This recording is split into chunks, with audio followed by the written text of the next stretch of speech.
Who's someone that you look up to for any reason at all? Oh, wow.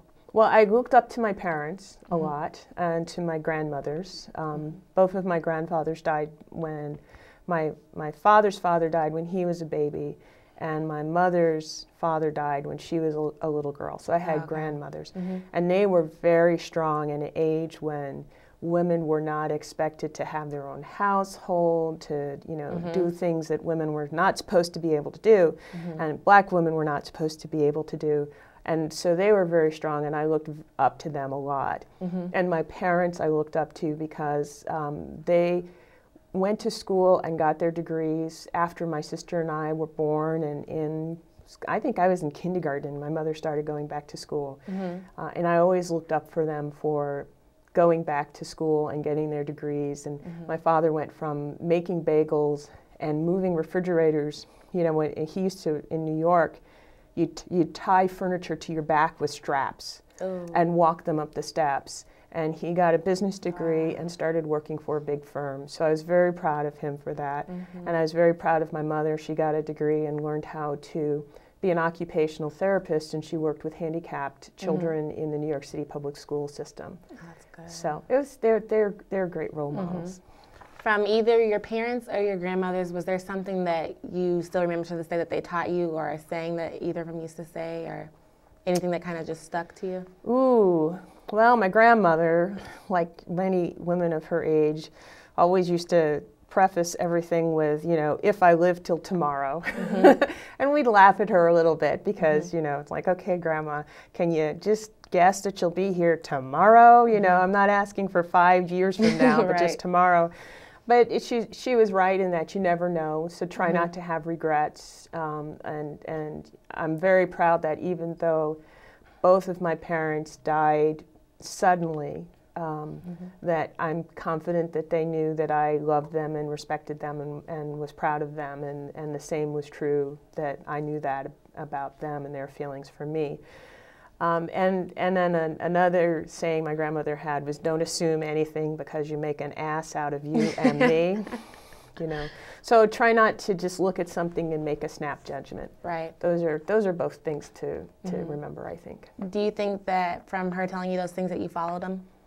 Well, definitely as a lawyer. I try not to assume too much. You have to ask questions, which goes with my personality. I'm an academic because I want to know the answer to things. I want to research things. I want to understand things. So being a lawyer and being an academic, those two things I think go together with having a questioning mind and not making too many assumptions. And living each day and remembering that it could be your last, I think is just something that can always help you no matter what your field is. Your field of law, studying that, do you think there's anything that you don't feel is right about it that you think should change or be better about it? Well, I study international law, and so these are trying times for international law. It's a moment when people sometimes say, you've got wars here, there, and everywhere. You've got crises in Haiti, crises in Chile. We've had disaster and rain in Europe. You've got mudslides in Uganda, and that's all in the past 3 weeks or 4 weeks that you've had these kinds of disasters, which implicates climate and international cooperation. So I think these are challenging times for international law. I still believe in international law, and I think that it's a force for us going forward in respect for others in different nations. And that's the reason why I'm glad I do it, because we are in a more interconnected world. And if you don't recognize those connections and that what I'm doing here today might have an impact on, the clothing that you're wearing could have come from anywhere in the world. And you don't think about it, but your decision to buy it had a huge impact on the lives of those people. And are we dealing with them in a respectful way? What advice, if any, would you have for someone wanting to pursue law as a career? Well, good lawyers have a few skills, and one is the ability to work hard and sacrifice for a client or for an idea or for an ideal, which is an important thing. You have to be able to read a lot. Oh, yeah. Because there's a lot of reading just to become a lawyer. And then if you're doing research around a topic, if you needed to enter into a contract, for example, I might need to do research about the kind of contract in the kind of area that you are interested in pursuing. So I need to be willing to do that kind of thing. Be interested in writing, because it's not creative writing, but it's really important to be able to write very clearly and to really be able to analyze things. Okay. And you can learn that by studying engineering or math the way I did, or taking a really hard philosophy course where you get one of those really fat books and you have to figure out what the author's trying to say from the beginning to the end. Those are going to be some skills that will help you, I think, be a good lawyer. Okay. Is there any advice that you got from anyone before you made it this far that you've took throughout the years and used? Don't have regrets. Give yourself the best chance. So if I were taking a test or writing a paper, I want to make sure that at the end of it, I've studied enough and I've given myself the best chance I can to do well, so that I don't turn around and say, oh, well, if I hadn't done such and such, I would have done better.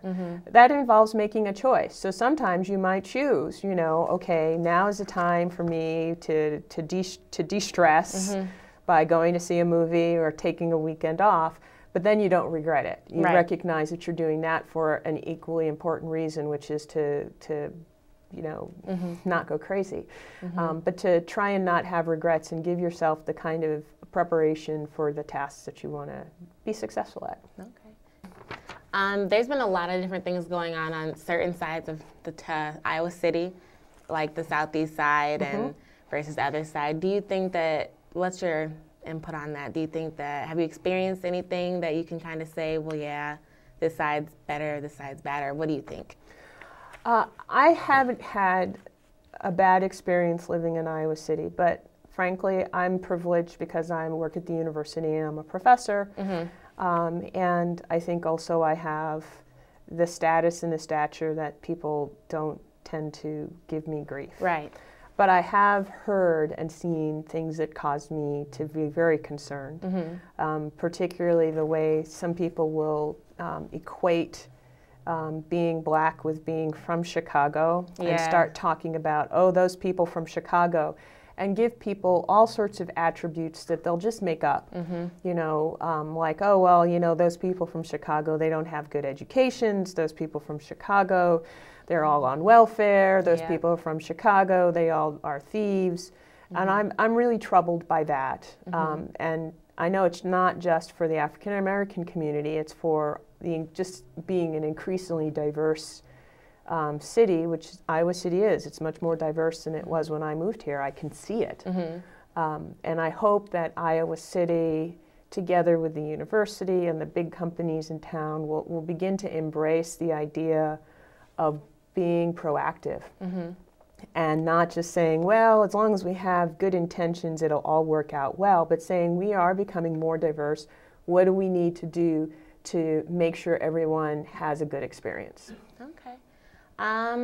Is there anything else that you think you'd want to share? I will tell you that one of the things before I went back to the law school and when I was still working in central administration on diversity matters for the university, I had a chance to work with a lot of students in high schools, and I hope that students in high schools, wherever they're from and whatever they think they want to do, that they persevere, try and do as well as they can in high school, think about going to college, because I think in the future that's going to be more important than anything else for people as individuals and for the economy of Iowa and for just the success. Okay, well, thank you so much for your time today, and I'd like to thank the African American Museum for allowing us to be able to do this. Thank you.